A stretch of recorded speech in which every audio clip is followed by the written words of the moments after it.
Magandang araw po. Ngayon naman po ay magluluto tayo ng paksiw na pata. Magsimula na po tayo.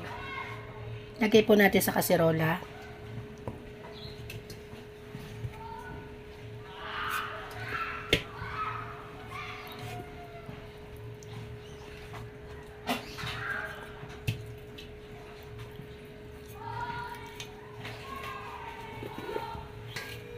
Maglagay po tayo ng asin.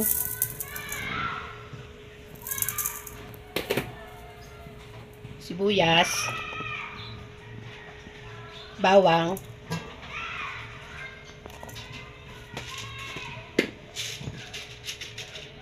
pamintang buo,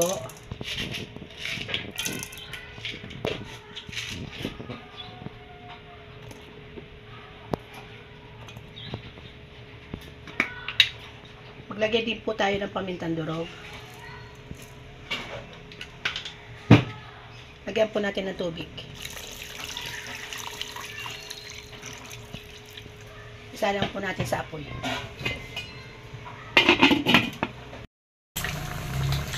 Maglagay po tayo ng suka.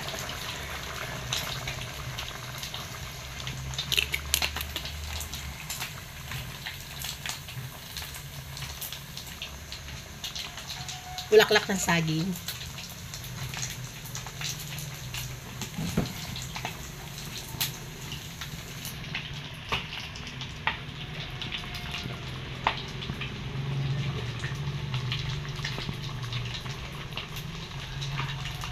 Lagay din po tayo ng bechin.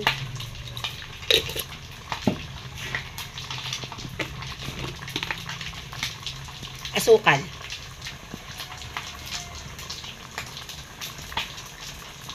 Pakuluin po natin.